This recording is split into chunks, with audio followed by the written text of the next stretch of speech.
What's going on, golf fans? It's your boy Gsluke here with our round 2 live stream for the Cognizant Classic. Here we're going to break down the prop and betting side of things, including a look at some of the averages out there from PGA National today, look at the weather out there for Friday, as well as the Underdog and Prize Picks boards to give you a real good taste for what I'm doing with my exposure. We'll also go through some of the pin locations, any bets down in the live chat that you guys want to go through. So whether you're watching this live, first off, if you are, go out there, say hi down there in the live chat. And even if you're watching this on replay, I'll try and get back to your comments after the fact. Now, tonight I'll probably be sleeping, but when I wake up on the way to the golf course, I'll try and get back to you as many as I can. So feel free to go ahead, fire on anything that you're curious about. And let's hop on in out here for Friday's action. So round number 1 played really easy. Now, that was a surprise to a lot of people out there, but not if you watched any of my content this week. In fact, with the boots on the ground, I told you guys I thought 20 under par would win this thing. And now that we saw this place play a whole 2 under par round number 1, hell, it might even get further than 20 strokes under par. So the birdie average jumped up, that bogey average went down quite significantly. I would say that I thought it was going to play closer to like 1.5, maybe 2 strokes under. So it did play just a hair easier than what I was even calling for. But in round number 2, I think they're going to pull the switcheroo on us. Now, it's not going to go back to playing over par like it did as a par 70, but the pin location setup is definitely a lot harder than what we had for round number 1. So when we go through that, I'll be able to show you guys some of those pin locations and where I think it's going to be a little bit more difficult out there for tomorrow. Now, in terms of a projection, it's a little bit too early to do so before we do the full deep dive on the pins, but I'd probably put it at that 1.5 under par scoring average that I was calling out there for round number 1. So, with the harder setup, I think it could play closer to what I was expecting heading into the week, which should be a birdie average closer to 4.5 per round, maybe even closer to like 4.3, 4.4 per round. And then that bogey average is also going to make up for a lot of that difference. And I think it's actually going to be a larger difference than what you have with that birdie average. And I could see that going up to like 2.5 per round. So we'll circle back on this after we go through the pin locations, but that's kind of what I'm thinking heading into the slate. In terms of your fairway average, your green and regulation averages, those likely aren't going to change very much. The tee boxes on the par 3s were all the way back. There weren't a lot of par 4s or 5s where you had the tee box moved up either. So I don't think that these are going to fluctuate all that much. Maybe they'll get a little bit lower as the week goes on and the golf course starts to dry out. But if we get any rain over the next few days, that could, of course, throw off a lot of that process. In terms of the weather, it looks pretty calm once again. I will say that the morning does look maybe a little bit windier than what you had for today, but I'm going to stress a little bit because it's still 6, maybe 7 miles an hour at the very most. In fact, from about 11 a.m. onwards, you're looking at 4 to maybe 5 miles an hour. And outside of like an hour or 2 pocket on both sides, you can see over here in the morning, it's like 9, 10 a.m. It spikes to like 7, 8 miles an hour sustained. And then also at 4, 5 p.m. local time, you have it kicking up to about 8 miles an hour sustained. But I really don't think that's going to impact play all that much. I think the bigger impact when it comes to your scoring is going to be the golf course drying out. And I mentioned this over there on my Showdown live stream, but if you guys weren't able to catch that already over there on the Ship It Nation channel, I think that there's a distinct advantage to going off early tomorrow. And part of the reason for that are the winds getting a little bit stronger. And it's not so much on this HRRR, but like the NEM model over here, they for sure, it looks a little bit more windy in the afternoon, according to these guys. A few other ones as well are calling for that same sort of trend. But the bigger difference is going to be the golf course drying out, because today I can tell you over there in the morning, I was walking around in a lot of the rough and my shoes were getting wet. In fact, so wet that my socks underneath started to get wet. So there was that much dew out there in the morning. Course was playing super soft. You guys saw guys throwing darts out there. Heck, I even saw some chip shots at hole number 10. This is the par 5, the really easy par 5 that they converted from a par 4. And people are chipping from like 30, 40 yards out and getting it to one hop stop. And in fact, sometimes it wasn't even taking that hop. It was just landing in place and staying there over there for the chip shots, which only happens when the ground is soupy soft, which is usually the case down here in Florida. In the mornings, you have that dew that sits down. It tends to be a lot more humid in the afternoon than what it is in the afternoon. And the conditions are going to reflect that. So tomorrow, I say all of that to say that I think the scoring is really going to come in the morning hours. If you take a look at today, it played over 3 under par over there in the first half of tee times, and the birdie average was about 5 birdies or better per round, so significantly higher than what you had in the afternoon. And I think that same trend is going to stay. And even if the wins are a little bit more significant, it doesn't play to quite as low of a scoring average. Again, we're kind of expecting that with closer to 1.5 under par. I still think the morning is going to be the side that you're going to want to have. So we're going to incorporate that over there, I should say, excuse me, we get some water here in a second, into our process for tomorrow. Let's go through these pin locations now. So I've already kind of done so myself, but we're going to quickly go through them together where I can show you guys how it's a little bit more tucked over there for Friday. So let's go over here to hole number 1. We'll bring up the contours of these greens so we can go through them together. And this is where I think the difference is going to come down to. It's not so much the weather. The weather is almost identical out there from day to day. I think this is where the half a stroke, maybe a stroke difference might come from. What's going on, Barry? What's going on? John says, appreciate all that you do for us. I appreciate you coming down there and joining the live chat. So welcome on in. What's going on, Barry? Hope all is well. It is. It was an absolute blast out there on the golf course. Now, what are my thoughts on Eric Cole? Any chance to make the cut? For sure. I think cut line is going to be like 4 or 5 under par. You just got to have a low round out there for day 1 and 2. And there are going to be guys that are out there at -4, -5 that shoot 1, 2 over par tomorrow. And, you know, if Cole goes out there, shoots 4 or 5 under par, he could be at the same exact score after 2 days as some of the guys that went off today. So for sure has a chance. Don't overreact to an 18-hole sample size. It's golf, a chaotic sport, and it's only 1 day. What's going on, Steven? Good evening, all. Thoughts and prayers to all of us that napped on Nap. Fortunately, I wasn't napping out there on the Napster, but yeah, that would be a tough one not to have in your player pool. A -12 at pretty low ownership, but hey, that's what they have Showdown for, right? So if you're one of those people that wasn't able to play them, well, you've got round 2 through 4 Showdown to go out there and make up for it, I guess. Let's talk through these pin locations. So first one's going to be over here in this back left corner, which is pretty obviously more difficult. Main reason being is that it's closer to these bunkers. You have the miss long would be especially problematic because it's a little bit of a downslope towards that pin. And then anything left is short-sided as well. So this is not only a longer approach shot. I mean, it's still only going to be like a 100-yard approach shot. People were laying up off the tee today at this hole and still only had like 80-yard shots in. But the risk for missing is a whole lot higher. And what you usually get when you have a hole that's tucked over here towards the left is people will miss right. And what you can see over here is that all of the slope takes you from right at this hole off the green and into this little bit of a chipping hollow or low spot on the green over here on this right side. So this one will definitely have a lower birdie percentage. That'll be probably the bigger difference at hole number 1, but also a higher bogey percentage because the miss is going to be penalized a lot more. Hole number 2 is going to be in this back middle corner. It's kind of towards the right. It's 6 paces off the right over here. It's further into this green. And today it was in a low spot. You had a little bit of a backstop, in fact, that you could have worked the ball off of. No problem for Jake Knapp, though, right? He missed the green, actually, went out there and chipped in for a birdie. But if you hit that same shot today, right, let's say that you block it or you fat it out there to the front right, it's now a much longer chip into this green. You have this little slope swale that you have to hit the ball over. And if you go long, hell, you go to the right over here, you're short-sided to a down-sloped chip shot. So it's, I think, going to be a lot more tricky than what you had for today. That's holes 1 and 2 already, right? That are a little bit harder. Next up, you have hole 3, which is over here on the right side. I would say that this one is a hair more tricky than what you had for today, but it's really not all that different. It is maybe a yard or 2 longer when it comes to the hole yardage, but the same protection. I mean, it's short-sided over here to the right bunker as opposed to over there on the left side. So I guess depending on your predominant miss, it could be easier or more difficult depending on what kind of player you are, right? Whether you hit fades or whether you predominantly hit a draw. Hole 4 is over here on this right peninsula.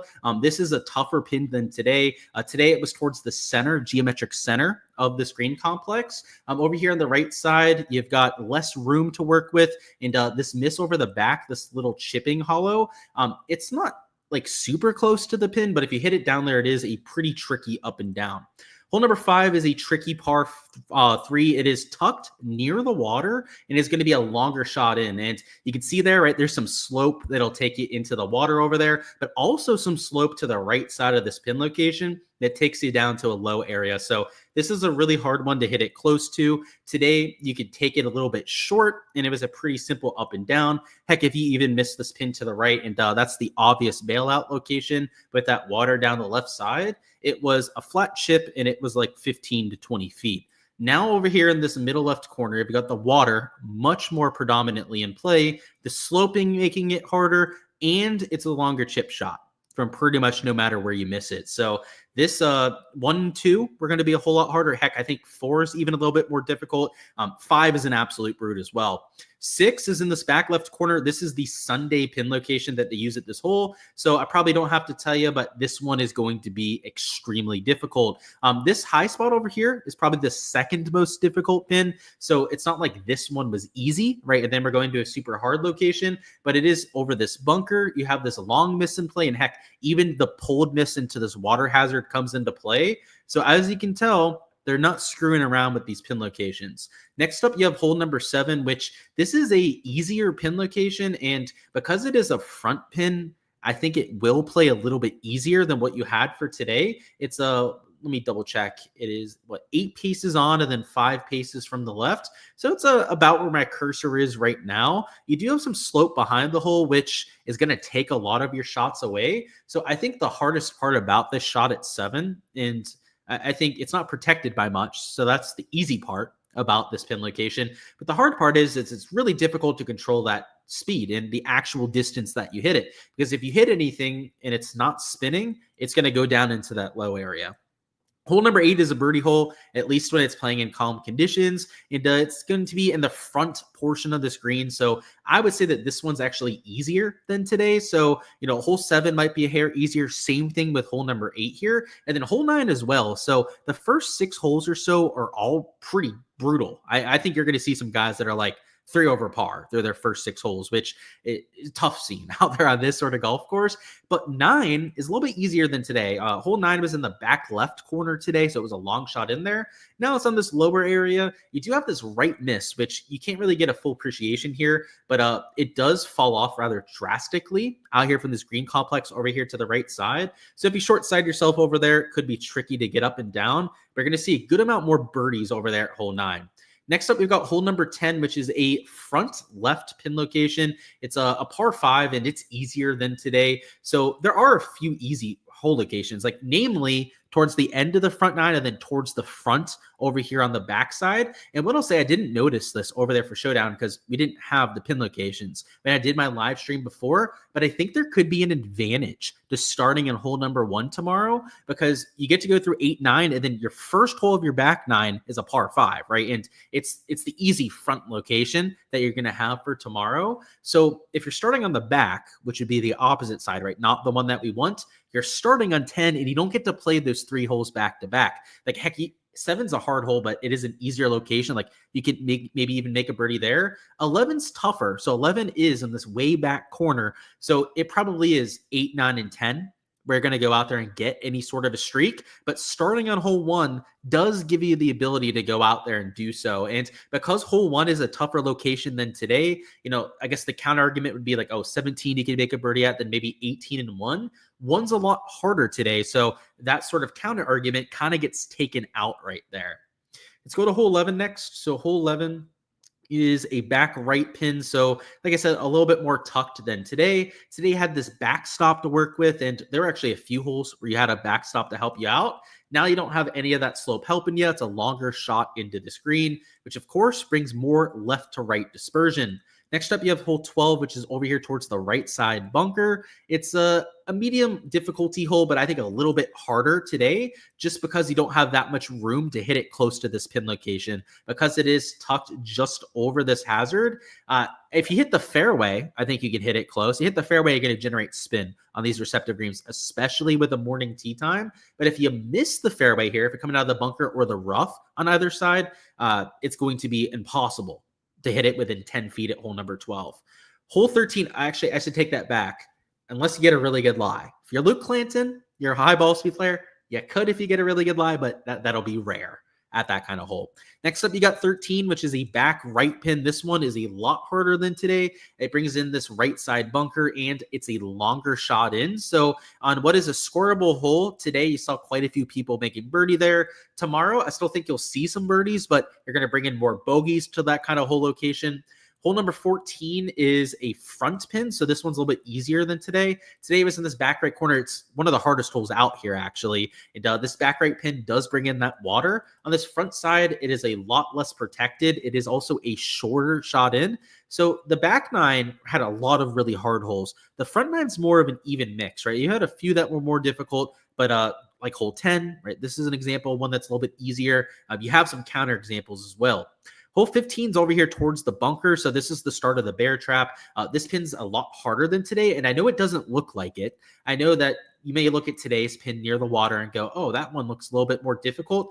The one with this bunker is harder because you have to take on this bunker to try and hit it close. A lot of times the wind is coming from this bunker over here towards the water, so kind of like diagonally across the screen, which makes hitting it close to that pin extremely hard if you have it on this side of the green over there. So maybe less doubles because the water is further out of play, but the up and down out of this bunker is one of the hardest in the world. Guys, I'm not kidding when I've seen this. I've seen a lot of people chip it into the water. That's probably not that surprising. That's not the crazy thing I'm about to say. I have seen people putt the ball out of this bunker, take putter because they are so scared of hitting it into the water behind. And guess what happened with the guy who putted out of the bunker? I forget his name. I really wish I remembered the slapdick that it was, but it was 2 years ago at this event. He putted into the water. He took it out of the bunker. It skipped out and it rolled so hard out of it that it went into the hazard and you had to hit again. It was just, you had to be there sort of moment. That was a lot of fun to watch, but tough pin location nonetheless. 16 is a little bit longer. It's also further into the right side here. So it's a longer shot in that does add some difficulty, and it is more protected because you don't have this little front run up to go out there and utilize. It's a much more difficult up and down than what you had for today. Hole 17 is a front right pin, so it's kind of close to what you had for round one. It's just about 5-6 paces over here to the right side. But by doing so, it doesn't give you access over here to this fairway bailout area. This is the spot where a ton of people were missing this green today, which you can still miss it there, right? It's not like it's out of bounds now. It's just that it's a more difficult up and down than what it was to this left side there at 17. But not the hardest pin that you can get there by any means. Back right is when things get really dicey at 17. And then 18, you're finishing par 5. This one is in the back middle peninsula here. It is going to have a lower birdie rate, I'd say, than today, just because it's a longer shot. This chipping hollow to the right, the slope you can see there, is problematic. It makes chipping over and getting it close to that pin a little bit more difficult than what you had for today. But you're still going to see like a 50% birdie rate there, maybe even a slightly higher than 50% birdie rate, because a lot of people are going to be getting there in two without all that wind. And also the greens are receptive enough. I mean, you saw today, right? Jake Knapp, I was there for the shot. I got to watch Knapp come down 18. By the way, if you didn't see, I have a video on my X/Twitter. I'm getting to see him tap in out there for that 59. Pretty sweet out there today. But look at this, right? It only rolled out like 15, maybe 20 feet. And he was hitting a shot from 200 plus yards into this green. So over here in the back corner, it gives you some extra room to try and feed it close. But if you miss on this left side, I guess I'll just throw the warning out right now. If you're on Shot Tracker, it's probably going to look like a really easy up and down, right? You're going to be like, oh, it's like 30 feet to this pin. He's just off the green. He'll get it done no matter what. Just be fair warned ahead of time that it is a lot more difficult than what it looks like on paper. So to go back to the averages, I think 1.5 under par would make quite a bit of sense. I think the birdie average going down to like 4.4, maybe 4.5 per round would make sense. I don't think it'll be nearly as affected as what you have with this bogey average, where I think it might go to 2.5 per round. Last year, it was 2.65 per round. It's not going to go that high. Like I think 2.4 is probably the sweet spot for where I'd put the projection, but I think that's going to be a little bit more impacted than what you have there with the birdie line. So stroke average, 1.5, maybe 2 strokes under par. And the morning wave, I do think it'll play easier than that, though. So it wouldn't surprise me if the morning was closer to 2, maybe 2.5 strokes under par. And if the afternoon was closer to -1 or -1.5. So that's kind of how I see things shaking out at this point. Let's go over here to Prize Picks Underdog and try and turn that into some profit over here for this second round, which Round one worked out well, ended up profiting. By the way, if you tailed the slip that I did for the live stream yesterday, you got a 2.75x cash out of it. So doesn't hurt to get out there into the positive. Just kind of looking at these lines, they look similar to what we have over there on the Prize Picks side. Prize Picks had their board up a lot earlier than what you had over here in Underdog. There are a few discrepancies. So like, for example, Taylor Pendrith is at 67.5. I thought he was at 68, if I remember correctly, over there in Prize Picks. Billy Horschel, I thought might have even been down at 68 strokes. So there's some 0.5 discrepancies here. Also, some guys posted at like 5.5 birdies that we don't have over there on the Prize Pick side, and you're also getting a multiplier, it looks like, on a few of those kind of players. Like Berger, an example of one of those sort of options. There's a lot of times they copy and paste over here in Underdog. They just kind of like rip off what Prize Picks does. But it does look like they've been a little bit more individualistic about it. Like they've gone, took in some stances on players. They posted them 0.5 higher, lower out there in a few different cases, which is always a good thing. When we have variation out here in these projections, it gives us a better chance to go out there and find some value. So it's kind of just doing some line shopping, scrolling through there real quick. Where I've actually found some stuff that I might want to enter, I was over here on Prize Picks. So we'll discuss that here in just a second. What's going on, Kim? Sounds like a prime slate to try and fade some birdies. I would actually say strokes might be the better way to do that, Kim, because water's in play, especially there on that back nine. So yeah, it could be fading birdies, fading strokes, whatever the case may be. I think that's squarely in play, especially because you have some guys down here at like 68.5. I mean, to cover a 68.5 line, you've got to shoot -3, and some of these guys are PM wave players. So I don't want to, I guess I'll just say it, like Zach Johnson, Matt Kuchar are kind of the ones that stick out right here. Shooting -3 on the harder side of things feels like something that I'd be able to bet against. Now, I looked on these sites. There's no line for comparison on either of those two players. Both of them played well today as well. So that's, I guess a counterpoint to going out there and fading them. But they were on the easier side of things. Zach Johnson carried himself with the putter here. Kuchar, I'll have to double check the stat profile, but I thought it was the same kind of thing. Yeah, mostly into the positive out there at the putter. The difference between the two, Zach Johnson typically plays well here. He's got a pretty good track record. Matt Kuchar does not. In fact, Matt Kuchar, last fives are pretty much useless, but he's literally like never gone under this sort of line. And it's not even just that, like his track record here, I think, is like 4 for 5 missed cuts or something like that. So a Kuchar is probably my favorite fade out of all of them, especially because he's got the later tee time out of the two as well. So yeah, like I think a Kuch fade can make a little bit of sense. But on the flip side, those morning players, I do think are going to score. And especially with the birdie lines here, like they have some AM guys here at 4.5. The average for the field today was 4.6, but in the morning side, it was over 5 per round. Or sorry, I don't have the exact number. I'm just assuming, but it was definitely higher, right, than we had for the day. It was probably about 4.95 per round. I'd have to actually run the numbers to confirm it myself, which I'll probably do after we get off live stream. I've spiked enough curiosity in myself to go out there and try and see what we can find. But it was close to 5 per round. So some of these guys at 4.5, if it plays the same kind of way, which is a stretch, I do think it might be a hair harder. But even if it is a hair harder, and let's say the morning plays to like a 4.75, 4.8 birdie average, which I think is reasonable considering the conditions that we're getting, these guys have to gain a quarter of a birdie to the field.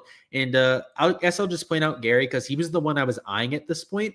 If you take a look at his stats from last year and his birdie or better percentage in 2024, it's not great. He ranks like, I think it was like 114 on all the PGA Tour last year. But if you zoom in on the last 24 measured rounds, Gary Woodland is a top 20 birdie percentage player in this field. So going back to the average, I think the average in the morning might be close to like 4.75. Birdies are better per round. Gary Woodland's already been better than the average. And if you take a look at his stats from today, it's a favorable stat profile. He gained off the tee. He maybe wasn't his best self on approach. Definitely needs to flip that with some soft conditions, but he lost in the 2 short game categories. And even despite that, still made 4 birdies on the day. So, pretty scratchy day. He was on the harder side of things. So maybe we give him a little bit of the benefit of the doubt. But heading into this event, he's playing some solid golf, especially with the 2 ball striking categories, has been into the positive for almost every single event. So just to show you this when it loads on here, Genesis was as bad as it really has gone out there for Woodland, but look at the WM, right? That was a pretty strong field he gained in the 2 ball striking categories. Pebble Beach was able to do the same thing. Sony Open even, right? Gained 4 strokes off the tee. He goes out there. He's even a neutral with the putter, the around the green play. I feel really good. I'm on over at 4.5 birdies there. So, and because he's -1, he also has to be aggressive to go out there and make the cut. The cut's going to be -4, -5. These players know that. It could even be -6 if conditions are easier than what I'm expecting for tomorrow. That being said, he knows he has to go out there and do some scoring. So, he's going to go after pins. Another reason to go out there and take them. So AMT time, course history. I guess that's the last thing I'll check on. I don't have that for Gary Woodland off the top of my head. But luckily, I have a spreadsheet where I can check that in about 2 seconds. So bear with me here. So he missed the cut last year, but 3 years ago, he finished T5 at this event. And then 5 years ago, he finished T8 over here when it was the Honda Classic there 5 years ago. So I think this is going to be one of the slips we take. Might even be able to make it 2 that we go out here and play together. But yeah, this Cooch one, we don't have any sort of line to compare it to in books. I don't think we have a Gary Woodland birdie line. I guess we'll check here in Caesars William Hill, but I still feel comfortable with that. But I guess it would be a good thing to take a look at where they have some of these guys posted. So Spawn is at 5.5 birdies.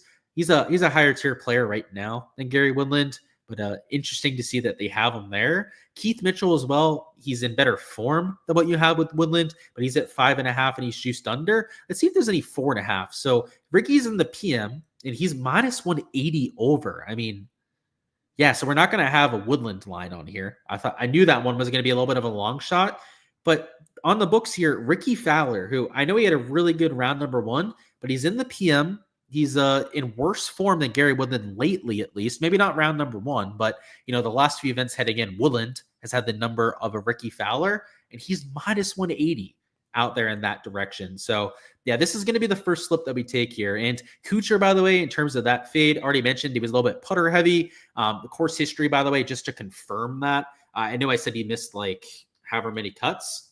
Over the last 5 years, he's only played here twice. And he's missed the cut both times over the last 5 years. So that combined to the fact that he was so putter heavy, he's in the PM when conditions get a little bit harder, is why I'd be on the fade there as opposed to the over on strokes, which is a more positive stance play. So that's just one example of the kind of exposure I'll be getting to. And by the way, if you didn't take a look at the averages, let me bring up Data Golf real quick, just so I can show you guys the difference between the morning and the afternoon. That tee time, sometimes it kind of matters, right? Like it'll be half a stroke difference that you want to go out there and incorporate. Well, today it was 1.7 shots out there from the morning to the afternoon. So that's why I'm harping on it so much. And the wind did kick up. The wind was a factor to that 1.7 shots. So I think it'll be closer to like 0.75 is what I projected over there on the showdown stream. But even if it is 0.75 shots, and let's say the scoring average is 1.5 under par, that means the PM's playing like 1.2, 1.3 under par. A guy like Kuchar would have to gain like 1.8 strokes to the field to go out there and cover that. Whereas in the morning, let's say it's a 1.5 scoring average, right? And it's 0.75 strokes easier. That means it's playing to like a 1.8, 1.9 under par scoring average. So if you were to take somebody for that same kind of line, let's say it's a 68.5, you only have to gain a stroke to the field, right? So it's a difference of gaining a stroke versus 1.8 strokes to the field. When you look at it that way, it becomes really obvious why I worry about it so much when it comes to our prop stuff. So those will be the 2 props that we take over there on the prize pick side. Let's go through Underdog and see what they have over here. And just for that comparison's sake, let me see where they have Pendrith. I believe he was at, 68 strokes over here on the prize pick side. On Underdog, he is 0.5 lower. So if you're looking for a fade, you could go that direction. He is an AM wave guy, so he's not my favorite fade to go out there and play, just because I can see him playing well tomorrow morning. He's got the proper tee time, proper side of things to go out there and get the job done. By the way, Gary Woodland posted at the same number over there on Underdog, and I think Kuchar is as well. So if you did want to enter that over here, you could get a slightly better payout. Personally, I've been putting in almost all my exposure on prize picks. a lot of that is just logistics for me. It's just kind of what I need to do right now. But if you did that, it would pay 3.24x. So they do have those same projections posted. If you have access to both sites, your bankroll is fluid out there from website to website. This is where I prefer to go out there and enter that sort of thing. So I guess with that being said, let's go over here to Prize Picks actually and try and find the other slip. Just because a majority of you should be entering that over there on the underdog side. In terms of some Prize Picks exposure, there were a few other props that were kind of standing out. So to go back to the birdie lines, I was looking at Joel Damon at 4.5 birdies. He's not an elite tier birdie maker. In fact, over the last 24 rounds, he's about average in this sort of field. I was also looking at Seamus Power at 4.5, but he's also about average over his last 24 rounds. But I was looking at these kind of players, and then, I mentioned the Zach Johnson fade a little bit earlier, but look at that. That one actually already bumped the 69 strokes. Speaking of, oh, damn, I don't have my computer here. I want to make sure I catch this Kuchar one before it ends up moving. And if you're wondering why I need my computer for it, this isn't the account that I do my betting on, the one that we're signed in on here, which is it's pretty obvious for some of you there. In fact, I'll be right back, guys. Give me about 30 seconds to grab my computer. I'm just going to enter this slip real quick so that I don't miss out on it. And then, so we can go out there and do another one, because if not, right, I have to like pretty much end the stream here in like 5-10 minutes. And I don't want to leave you guys hanging. I want to go through some matchup stuff, some 3-balls as well. So I'll be right back, guys.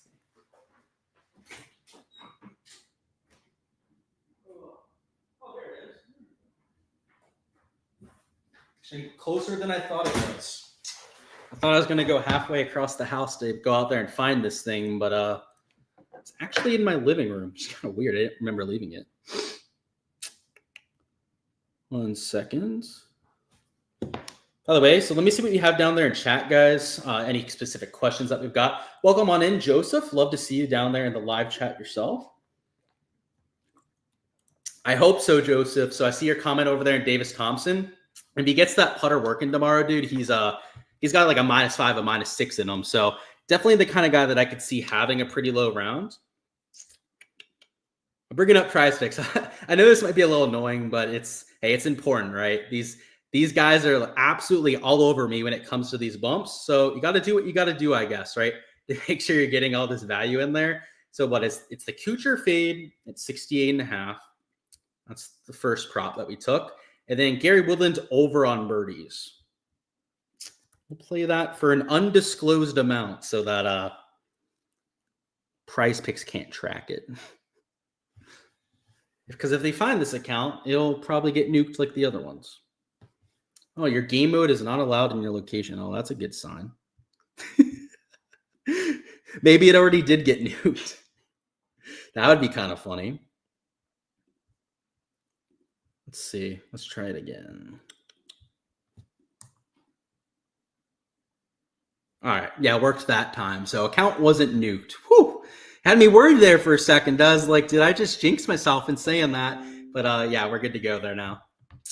All right. Can we get a deep dive on Thirsty Lawrence? We can. Why not?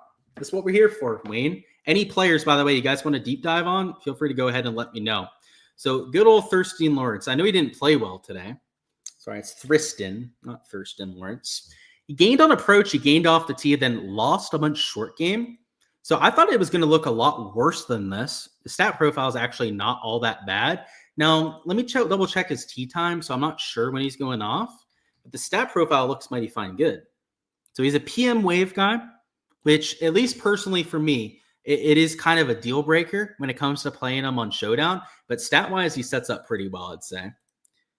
Do I like the push potential of Power or Woodland at 69 strokes? So yeah, they'd have to shoot -3 to go under that sort of line. I actually prefer the birdie lines on those sort of players because of all the water in play at this course.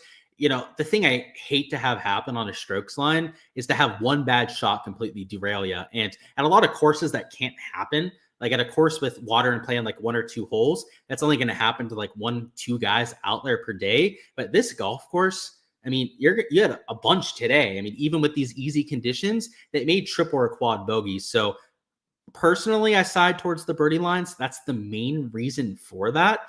But yeah, the push equity at 69, it's not terrible. If they were at 69.5 and they had to shoot -2 to cover, they would be some of the best plays on the board. But Unfortunately, we don't get that. Nap for the outright will go under 68.5. I could see it. I mean, he played well, but he is in the PM side of things. And if you take a look at the sportsbook odds, I'm not 100% sure it's the best thing to go out there and take on like a DFS app. Because if you play it on Prize Picks or Underdog, you're playing something that's minus 135 for the over, rather than taking it. And by the way, when you're playing on a site like Underdog Prize Picks, your implied odds are close to minus 130, minus 140, depending on the kind of slip that you're taking. So you're getting that minus 130, minus 140 on the wrong side, right? Like if you're entering this 50-50 prop on books, the side that they're favoring is the over rather than the under. That'd be my main pushback, right? Like if you're going to enter something out there for Jake Knapp, do it on the books, right? Do it on a site like DraftKings. Fanduel, by the way, I'm not sure where they have a Jake Knapp, but they may even have favorable odds compared to what you have there on DraftKings. So for example, we go down here, his under, right, is minus 105. So if you wanted to do that, that's the spot to go out there and do so. On sites like Prize Picks Underdog, where you're getting just odds that are terrible. If you're going out there and doing so, just not the best long-term decision. That's, again, it's assuming you have access to both. And, if you're in a state like I have both, right? Florida has both Prize Picks Underdog and the sports books. But if you're in a state that has one or the other, then, sometimes it's just dealing with what you have. So I get that. All right, let's find another slip to enter. So I was kind of looking at these fairway lines just to go back to the average. It was just under 8 per round today. So they give you guys a little bit of context. That means that guys like Jake Knapp, if they hit about the average amount of fairways, would go over their sort of line. But the one thing I'll notice about a lot of these projections is that they're spot on when it comes to these fairway lines. The guys that they have at over the field average tend to be more accurate players than the guys they have below. Like Edmund Lee, Benny Yan, they spray the ball. Same thing with the Jake Knapp. So not a surprise that they're 0.5 lower. Guys like Billy Horschel being pretty accurate. Like not a surprise that he'd be 0.5 over that average. Same thing with guys like a Pendrith. I just think that's like not at least to me, I didn't see any obvious value.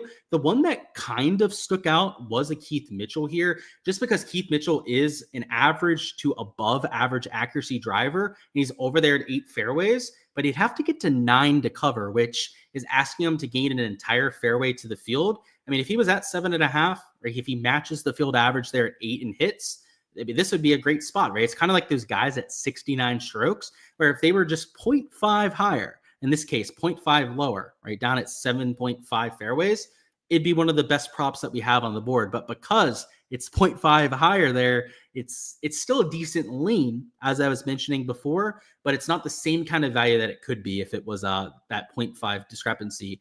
Going through this birdie or better matchup board, they didn't have this posted when I went live, or at least I hadn't had the chance to completely go through it yet, but they're all 0.5 matchups, which means if they tie on their birdies, it would be an under. So just a PSA out here with this board. I will say that going through these, that the Berger Riley one is kind of intriguing just because Davis Riley is so inconsistent and had that low round today. So I have a hard time thinking he's going to do that twice in a row. Also, that Ricky Fowler versus Webb one kind of looks interesting just because Ricky Fowler is a much, much better player than Webb Simpson. And it's not like I'm giving all that much credit to Ricky there. It's more of I hate to say it, and Webb is such a nice guy that, trust me, don't take this the wrong way, but he's past his prime at this point. And even a Ricky Fowler without his best stuff is going to be the better player between those two. So a few where I would be leaning towards the over, but just like that fairway line, guys, the difference between these having the 0.5 and not is massive on these birdie or better matchups. And even when they were 0.0, I didn't enter these all that much just because they would tie a lot. There was some variance involved out here with these matchups.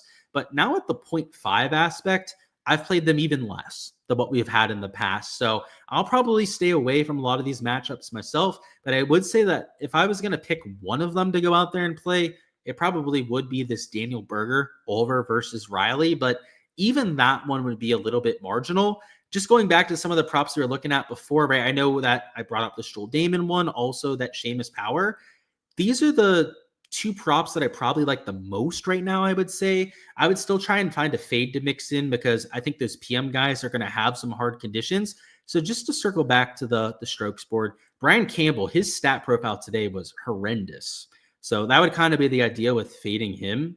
He played well last week. He won the golf tournament.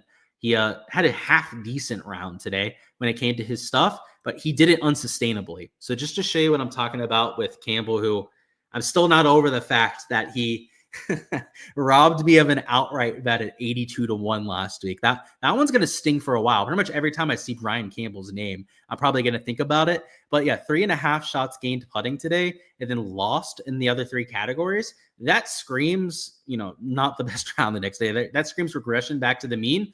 Now, if he had a PM wave tee time, I mean, I would be all over it. Like if he was teeing off at let's say 1 p.m. Eastern time, then this would be the most no-brainer fade ever. But because he's in the AM, and I mentioned before that it might be like 3/4 of a stroke easier in the morning, he can have an average day and push this sort of line. So the utility isn't nearly as much as what we would have him on the other side of tee times. Let's see. Any ideas from chat? Who knows? Where are we at? Bet the rent money on Smalley. I don't know about that one, Wayne. Isn't he starting like 12 shots bat? I know you were just kidding, though. So, yeah. Don't put your rent money on anything, though. Just as a PSA. Never be doing that stuff. Bez over the 4.5 birdies. So that could be one. And by the way, I haven't seen anyone do the half. So Jay Grimes, like the 4, then the 1 divided by 2 there. Ever. These birdie or better lines. So he kind of threw me off when I was looking at that one.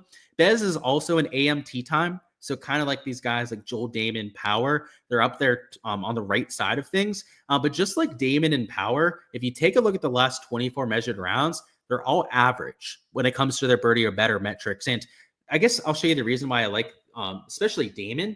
Damon's shots gained metrics from today were beautiful, at least if you're a ball striking truther. He gained over 2 strokes on approach, but he also gained nearly 1.5 strokes off the tee, but lost over 2.5 with the flat stick. So that's kind of why I really like Joel here. But let's look at Seamus. I actually don't know Seamus's stat profile quite yet, but let's deep dive it together. There we go. So Seamus Power gained a little bit tee to green and then lost 2.5 strokes putting. So also somebody that you could say could be due for some regression to the mean. And just to double check that, Power did get to 4 today. That was on the harder side of things and without his putter. And let's take a look at Damon as well. How many did he make? And he got to 5 birdies or better, right? Despite not having his putter. Like even though the pins look a hair harder, mentioned that a few times already, AM tee time guys, I could be all over this. I kind of want to find a fade to mix in here. If not, we could just go with these 2 for overs and then run that. But these PM fades, just like that Kuchar over that we took, I think are just as good a value as some of these other props, if not even better value, just because the pin locations aren't always accounted for these kind of projections. And they are going to be brutal, especially that front 9, these first 6 holes. Ooh. EVR, Zach Johnson at 68.5. Any thoughts? So I mentioned it earlier, Rip. You may have missed it on Zach Johnson. That was something that I was already eyeing. That did bump to 69 strokes, though. EVR, I'll have to double check on. Let me see when EVR is teeing off. So he's in the PM wave as well. I'm not completely against that sort of prop. EVR, though, does have good course history around PGA National. And I think his ball striking today was there. So I would much rather fade a Zach Johnson than an Eric Van Rooyen, especially at the same number, because Zach Johnson was all putter today. And both have pretty good course history. Zach Johnson has some top 5s here, but they were a long time ago. Then obviously I just talked about the course history there. I'd rather fade Zach Johnson just because the shots gained metrics are a little bit more due for regression than what you have there with Eric Van Rooyen. So I don't think they're terrible leans, though, in general. Like, even if you wanted to fade EVR, I'm not completely against that either. Let's see. Oh, I'm so torn because some of these guys at 68, like I could see myself fading. Like Brian Harmon kind of stands out. I know he went low today, but he's got that PMT time. Also, he'd have to shoot -4 to go under that, which is that's gonna be like 2.5 shots gained to the field. Like that's a borderline ceiling round out there for an under, which the more and more I talk about that, the more and more I like it. There's Alex Smalley at 68. Hey, if you think he's gonna win this thing, Wayne, you might want to take his under on strokes. That could be a way to go about that. Let's see what else we have on here. Also, I was looking at this Austin Eckroat under on strokes. His metrics today were horrendous. The last time I checked, at least, middle of his round, yeah, they didn't get much better out there by the end. He lost in all 4 stat categories. So, yeah, maybe we don't take Eckroat. That would be That'd be a little risky, I'd say, to go out there and bet on the bounce back there. But he did win here last year, does have a good skill set for PGA National. So it wouldn't completely blow my mind if he went out there and improved on his performance. Yet through these fades, the ones that were kind of standing out were these guys at 68, maybe 68 and a half. This Sam Ryder one, he kind of feels like the odd man out here. Like these guys at 68 and a half were all pretty decent players. Ryder played really well today. He gained 2.5 strokes approach and then 2 strokes of the putting. The thing you'd be fading with a Sam Ryder is the form, which has actually been okay lately. And the reason I say okay is he's at least making cuts, but he's bleeding a bunch of strokes off the tee. His approach play has been hit or miss. Same thing with the putter, right? He can't really ever marry those two up. That's why he hasn't had a lot of those top 20 finishes, or actually any, here in 2025 quite yet. Let me see if we have a line for a comparison. I'm betting that we don't. It's not like Sam Ryder is one of the big names out here. We do actually. Wow. Sometimes he gets surprised. Look at that. He's minus 140 in that direction. He's a PM wave tee time like we're looking for. He's at 11:45, but that's PM wave over there for tomorrow. I guess the real question, right, is whether we want Seamus, Joel Damon, or one of these strokes props I was looking at. So I want to see if they have a Novak prop up. I was kind of thinking a Novak under because he's got that morning tee time. He was also one of my bets this week. So that's another reasoning I kind of want to get to him. But let me see what his shots gained metrics looked like. Good old Andrew Novak. By the way, I went to school down here. Very familiar with the type of grass that we have. Unfortunately, gained 3 strokes around the green. So that's kind of a tough one to want to get to when that's such a random category. There's so much variance involved when it comes to shots gained around the green. I'm so 50-50 on Power and Damon that I'm almost looking for something else to take just because I can't choose between those two. Like they're pretty much the same player at this point. Like Power, Damon, average to maybe above average player in this sort of field. But AMT time, been making some birdies lately, and both have a pretty decent stat profile, right? Just couldn't make any putts. Power did get to 5 birdies today. Was it Damon that got to 5? Let me double check.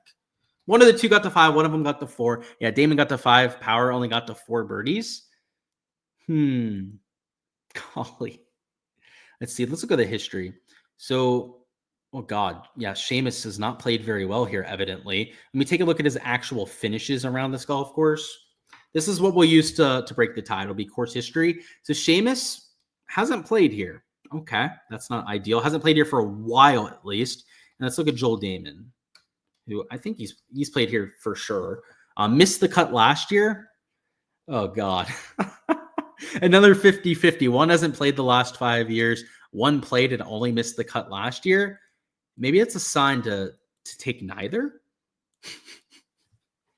Let's see. We have enough time here to go through it.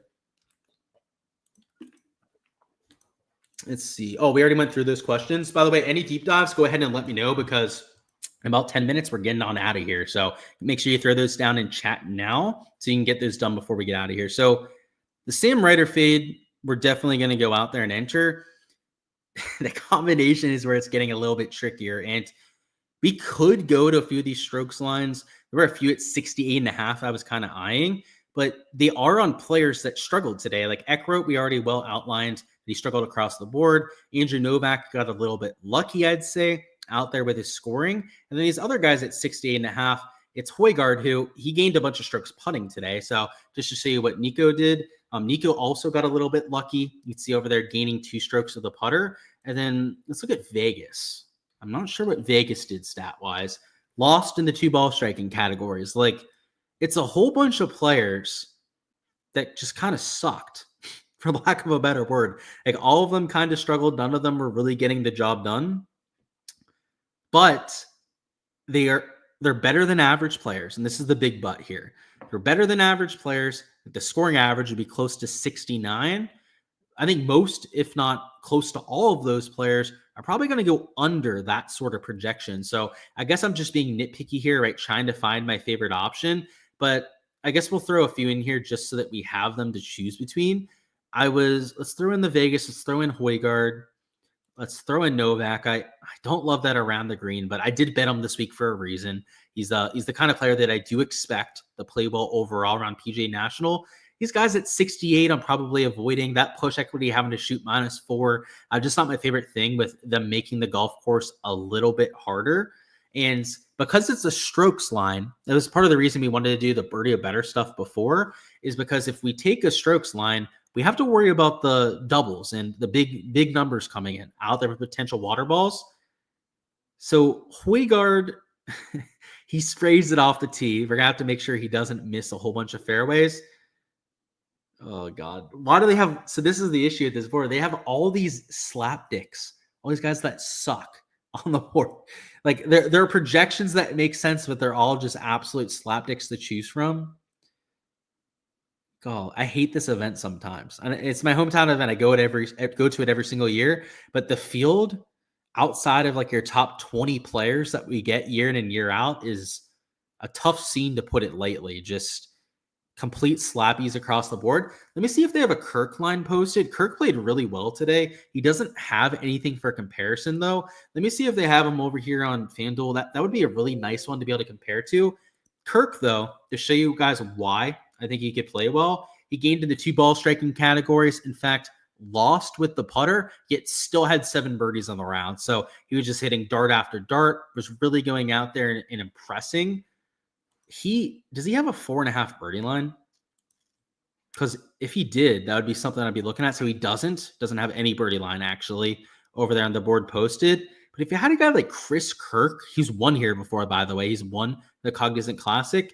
Like that'd be the kind of guy I'd be extremely comfortable taking for that. Let me see what they have Joel Damon strokes as. He's 69. So yeah, he's there at 69 strokes. The push equity there's not terrible. I did mention that a little bit earlier. He is even the Damon one's like 50-50 because I do worry about the water balls, but he is very accurate off the tee. So in theory, should be able to avoid those water balls a little bit more than most players.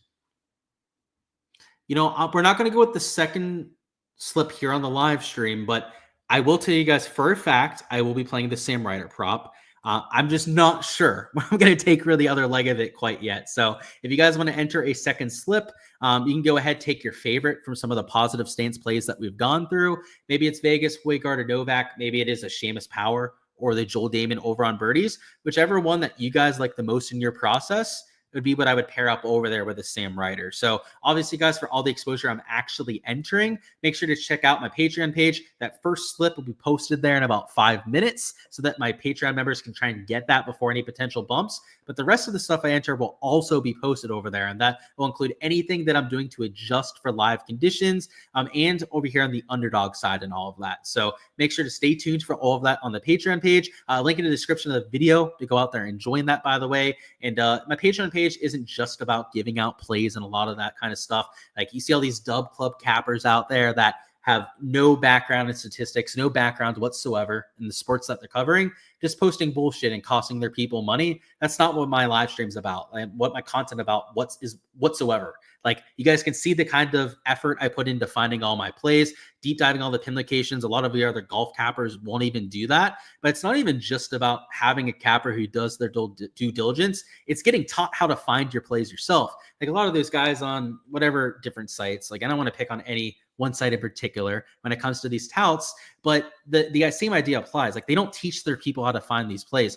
99% of the time, they're just posting the play and moving on. You will never, I repeat, never get that over there in my Patreon page. You will always have the reasoning behind what I'm getting to. Those include the stat averages that you see always posted over here. I post weather reports for all my people over there as well, so that they know exactly what to expect out there for conditions. And then with every single slip that I put out, right, I'm not just going to be screenshotting that Kuchar and Woodland slip. There's going to be a whole paragraph by paragraph information out there for each prop showing why I project them where I do, where I project them at, and where the value is on any given spot. Does that mean that I'm going to hit every single time? Absolutely not. But if you guys have seen the free article that I do on Bet the Number this year, I put out 2 plays for round number 1 every single event. We're hitting it at over a 72% clip. Now, the plays I post on my Patreon page are not hitting at that same sort of clip. It's closer to a 59% hit rate that we've had for the year, but a 59% hit rate on these books, and you're going to be printing money long term.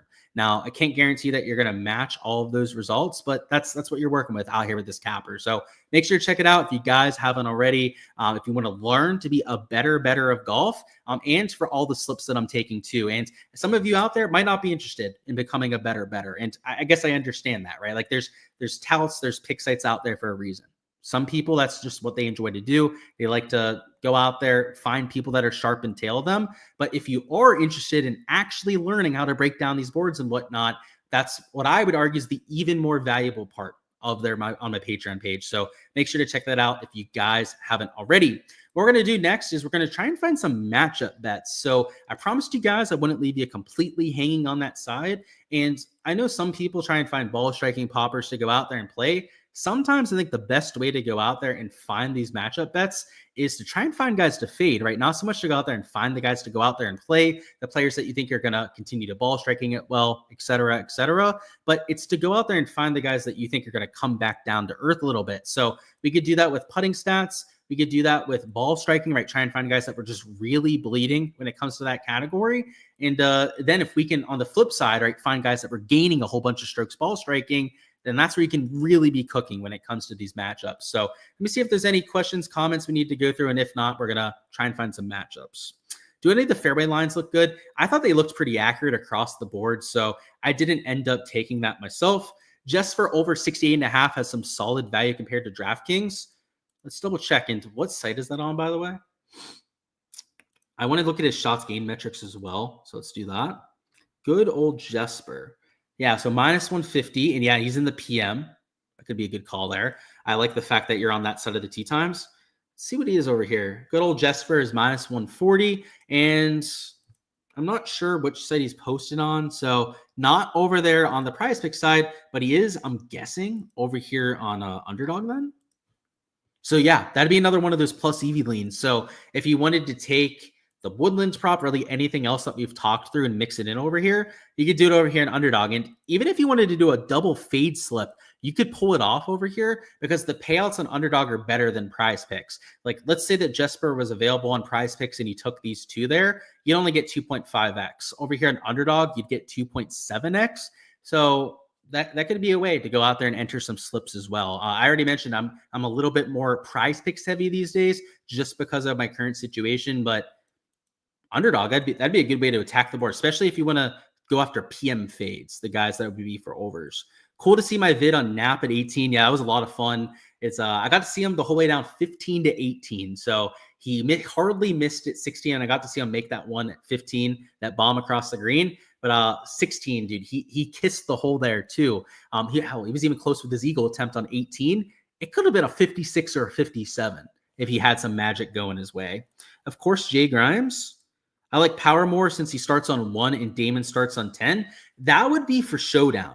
So that's not so much for like the props or for like birdies or better, that sort of thing. The reason why I mentioned that over there for showdown is for streaks, because when you're playing DraftKings showdown and you get 3 birdies in a row, that gives you a boost over there with your score. So I wouldn't worry about where they're starting when it comes to the prop perspective. That was more so for DraftKings, like the big GPPs.